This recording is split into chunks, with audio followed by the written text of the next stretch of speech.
রায়গঞ্জের সুধা নার্সিংহোম বর্তমানে এই বেসরকারি নার্সিংহোমটি বিতর্কের কেন্দ্রবিন্দুতে দাঁড়িয়ে রয়েছে। বারবার এই নার্সিংহোমকেই টার্গেট করেছে জেলার মুখ্য স্বাস্থ্য আধিকারিক, এমনটাই অভিযোগ উঠতে শুরু করেছে।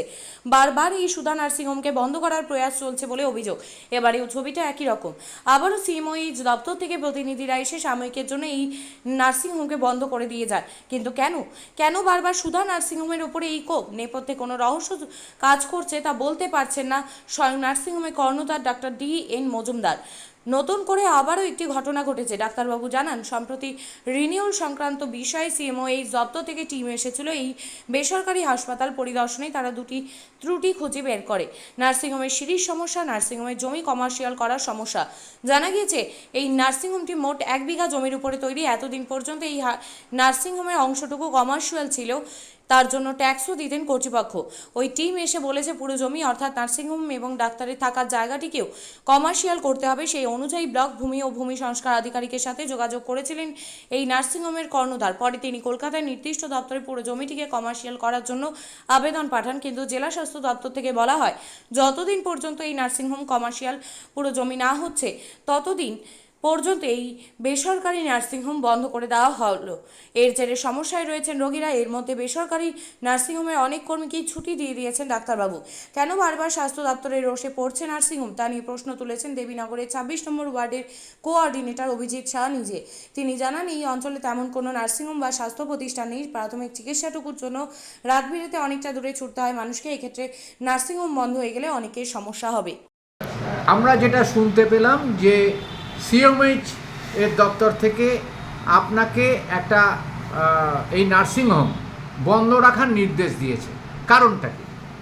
কারণটা আমার যে ইনফ্রাস্ট্রাকচার যেটা আছে, আমার ওই সিঁড়ি আর কমার্শিয়াল, তো সিঁড়িটা আমার একটা দুটো সিঁড়ির একটা আছে, সেটা ছোটো, প্রেশার উঠবে না, তাহলে এটা হবে না।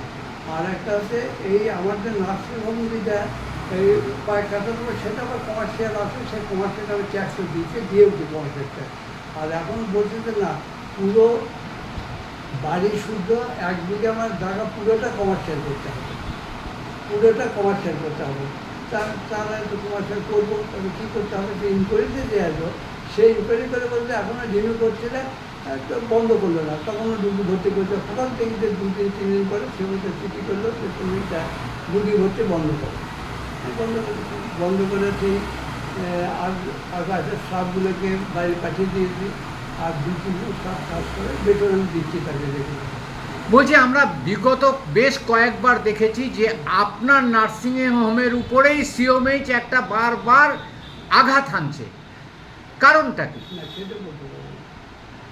এর আগেও আমরা দেখেছি আপনার নার্সিংহোম বন্ধ করে দিয়েছে, এইবারেও দেখছি যে আপনাকে নানান রকম প্রোটোকলে ফেলার চেষ্টা করছে, কারণটা কি? আমি বলতে পারি না। এটা কি উদ্দেশ্য প্রণোদিত বলে মনে হয়? সেগুলির কাছে ব্যাপারে দেয়নি, অফিসে দেয়নি, যা আইন হবে সেটা মানবে। গভর্নমেন্ট আইন যা হবে সেটা মানতে পারতে পারবে। সুধা নার্সিংহোম, সেইটা নিয়ে বিগত দিনে বেশ কিছুবার আমরা দেখেছি যে সিএমএইচ দপ্তর থেকে এসে তালা মেরে দেওয়া হয়েছে, বন্ধ করে দেওয়া হয়েছে। এইবারও শোনা যাচ্ছে যে গতকাল থেকে তাদেরকে নার্সিংহোম বন্ধ করে দেওয়ার একটা নির্দেশ এসছে, বিভিন্ন প্রোটোকলে তাদেরকে ফেলে দেওয়া হয়েছে। কি বলবেন এই ব্যাপারে? দেখুন, এর আগে যখন ওনার ঘটনা হয় সিএমএইচ থেকে বন্ধ করা হয়, তখনই আমি একবার ডাক্তার ডেন মজুমদারের সাথে আলোচনা করেছিলাম যে আপনার যে সমস্ত কাগজপত্রের ফল্ট আছে সেগুলো আপনার মনে হয়, যেহেতু আপনি বিজনেস করছেন, নার্সিংহোম এটা একটা বিশেষ প্রয়োজন, দেবীনগরের বুকে আমাদের আশেপাশে কোনো চিকিৎসা ব্যবস্থা নেই, অনেকটা দূরে হাসপাতাল বা নার্সিংহোম, তৎক্ষণাৎ কোনো প্রয়োজন হলে শুধু নার্সিংহোম থেকে একটা ভালো পরিষেবা পাওয়া যায়, আমাদের এখানকার মানুষ পায়, আমি নিজেও সেটা পেয়েছি অনেকবার। তো বলেছিলাম যে এই সমস্যাগুলো থাকলে আপনি তাদের মিটিয়ে নেবেন, যাতে নার্সিংহোমটা এভাবে বন্ধ না হয়। আসল কথা, একটা গাফিলতির দিক থেকে দাঁড়িয়ে আপনার ওনার যে নার্সিংহোমটা রয়েছেন সেটা অ্যাকচুয়ালি বাস্তুর উপরে ভিত্তি করে করা আছে, কিন্তু একটা নার্সিংহোম করতে গেলে যেহেতু একটা ব্যবসায়ী প্রতিষ্ঠান, সেহেতু এটাকে আপনাকে কমার্শিয়াল করতে হবে জমিটা, তো সেটা উনি করেননি। এটা ওনার হয়তো একটা গাফিলতির থেকে এটা হয়েছে। তো সেই যেহেতু বাস্তব জায়গা থেকে কমার্শিয়াল করেনি, সেটা একটা কারণ ছিল। এবং আরেকটা কারণ ছিল যেটা শুনেছি, যে অগ্নি নির্বাপন ব্যবস্থা নিয়ে একটা সমস্যা তৈরি হয়েছিল, সেটা ঠিকঠাক করা ছিল না। ওই জন্য ওনাকে নির্দেশ দেওয়া হয়েছে প্রশাসনের পক্ষ থেকে যে আপনি অগ্নি নির্বাপন ব্যবস্থাটাকে জোরদার করতে হবে, যেহেতু নার্সিংহোমে অনেক রোগী থাকে, অনেক লোক সেখানে যাতায়াত করেন এবং আমরা ইতিমধ্যেই এর আগেও দেখেছি বেশ কিছু নার্সিংহোমে অগ্নিসংযোগের ঘটনায় অনেক বিপত্তি ঘটেছে। এবং রোগীদের কোনো অ্যাক্সিডেন্ট হলে যে সিঁড়ি দিয়ে বাইরে বের করা, সেই সিঁড়ির প্যাসেজ ছিল খুব ছোট, সেইটাও বলেছে যে দপ্তর থেকে যে এটা বড় করতে হবে এবং এটা আলাদাভাবে সিঁড়ি করতে হবে। হ্যাঁ, এটাও বলেছেন, যেহেতু একটাই সিঁড়ি ছিল নামার এবং সেটা অত্যন্ত আপনার একটু আগে বললেন যে সরু, তো ওনাকে একটা আলাদা এক্সিট করতে বলেছে, যে সেরকম কোনো ইমার্জেন্সি ব্যাপার হলে যাতে রোগীদেরকে সেই এক্সিট দিয়ে নামিয়ে নিয়ে আসা যায়, সেই ব্যাপারটাও লক্ষ্য এবং রাখতে হবে এবং এটা রাখাটাও স্বাভাবিক এবং প্রশাসনের দিক থেকে যথেষ্ট সতর্ক দৃষ্টি রেখে চলছে। এবং আমার মতে আমি মনে করি যারা নার্সিংহোম চালাচ্ছেন বা এই ধরনের ব্যবসা প্রতিষ্ঠান চালাচ্ছেন তাদের ক্ষেত্রেও যেখানে লোকজনের প্রচুর সমাগম, তাদেরকে অগ্নি নির্বাপন ব্যবস্থা এবং এই এক্সিট ব্যবস্থাটা অত্যন্ত সুদৃঢ়ভাবে করা উচিত, যাতে সাধারণ মানুষ কোনো ধরনের দুর্ঘটনা ঘটতেই পারে, সেটা তো আর বলে কয়ে আসে না, হতেই পারে যে কোনো সময়, সেখান থেকে যাতে মানুষ রিলিফ পেতে পারে তার একটা ব্যবস্থা তো সবসময় এটা একদম মানে সঠিক দৃষ্টিভঙ্গিতে রেখে দেওয়া উচিত। সেই জায়গায় থেকে তাদেরকে কেন মান্যতা দেওয়া হচ্ছে? তাহলে এই সুধা নার্সিংহোমের উপর বারবার এই প্রকোপ পড়ছে, এটা কি মনে হয় না যে একটা কোনো অশুভ আতাত বা একটা ইন্টেনশনালি কাজ হচ্ছে? দেখুন, ব্যাপারটা আমার কাছে স্পষ্ট নয়, আমি স্টার নার্সিংহোমের ব্যাপারটা সঠিকভাবে জানি না, আমি আপনার কাছ থেকে শুনলাম। যদি সেটা হয়ে থাকে সেক্ষেত্রেও প্রশাসনকে সঠিক দৃষ্টিভঙ্গি দেওয়া উচিত এবং যেভাবে সব জায়গাতেই বাধ্যতামূলক করা হচ্ছে এক্সিট ব্যবস্থা, অগ্নি নির্বাপন ব্যবস্থা বা অন্যান্য সব কিছু, সেটা সবার ক্ষেত্রে প্রযোজ্য হওয়া উচিত, আইন সবার জন্য এক হওয়া উচিত, সেটা আমি মনে করি। স্টার নার্সিংহোমে আমি একাধিকবার এই অভিযোগ এসছে আমাদের কাছে যে কোনো রকম বিল দেওয়া হয় না, কম্পিউটারাইজড কোনো ফাইনাল বিল দেওয়া হয় না, অথচ কাগজে হাতে লিখে তাদেরকে বিল সাবমিট করা হয়।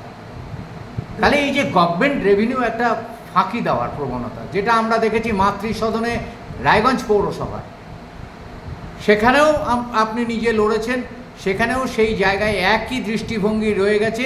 সেই যিনি ওখানে ম্যানেজার, তিনি সিল মেরে সই করে দিয়ে দেন, 19,000 হোক 21,000 টাকা হোক, সেটা বিল দিতে হবে।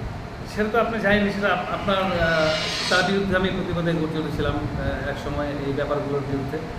তো আমি মনে করি প্রশাসন যদি পার্টিকুলারলি সুধা নার্সিংহোমকেই তাকে সঠিক ব্যবস্থাপনার মধ্যে দিয়ে চলতে বলে থাকেন, তাহলে আমি মনে করি, আমি একটু আগে আপনাকে বললাম যে রায়গঞ্জের প্রত্যেকটা ব্যবসায়ী প্রতিষ্ঠান, সে নার্সিংহোম হোক বা শপিং মল হোক বা যাই হোক, তো প্রত্যেকেরই অগ্নি নির্বাপন ব্যবস্থা এবং এক্সিটের ব্যবস্থা, যাতে দুর্ঘটনা ঘটলে মানুষ বেরিয়ে আসতে পারে, তার ব্যবস্থা জোরদার করা এবং সেটা তাদের যেমন নৈতিক কর্তব্য, এবং আমি মনে করি প্রশাসনের কাছে অনুরোধ রাখবো যে আপনারাও এই ব্যাপারে সজাগ দৃষ্টি দিয়ে এই ব্যাপারে সঠিক ব্যবস্থা গ্রহণ করবেন, আশা রাখি আগামী দিনে। মেলা মানেই উৎসব। রায়গঞ্জে 29শে জুলাই থেকে শুরু এক্সপো মেলা 2024। মেলা চলবে 40 দিন ব্যাপী। 29 তারিখ মেলার শুভ উদ্বোধন। এবারে মেলার বিশেষ আকর্ষণ 360 ডিগ্রির রেঞ্জার রাইডস। এছাড়াও থাকছে নাগরদোলা, ড্রাগন ট্রেন সহ নানান রকম আকর্ষণীয় রাইড। শিশুদের জন্যও থাকছে বিনোদনের ব্যবস্থা, সঙ্গে রসনা তৃপ্তি কিংবা পোশাক ও শৌখিন জিনিসের পসরা। দেশের বিভিন্ন রাজ্যের শিল্পীদের শিল্প নৈপুণ্যে ভরা সামগ্রী পেয়ে যাবেন সুলভ মূল্যে আমাদের স্টল থেকে। প্রতিদিন বিকেল 4টে থেকে রাত 10টা পর্যন্ত খোলা থাকবে মেলা। স্থান রায়গঞ্জ স্টেডিয়াম, রায়গঞ্জ, উত্তর দিনাজপুর। মেলায় আসুন, মেলা উপভোগ করুন। আপনি কি জায়গা কিনতে চান? তাহলে আর চিন্তা নেই। 34 নম্বর জাতীয় সড়কের ধারে রায়গঞ্জের নট্টপাড়ায় ঠিক বিপরীতে নিউ উকিলপাড়ায় আজই সুলভ মূল্যে জায়গা কিনুন, গড়ে তুলুন নিজের স্বপ্নের ঘর। তাই আর অপেক্ষা না করে আজই চলে আসুন আমাদের এখানে, দেখে যান জায়গা। মন পছন্দের স্বপ্নের প্রাসাদ গড়ে তুলুন আপনার কেনা এই জায়গায়। তাই আজই যোগাযোগ করুন আমাদের সাথে।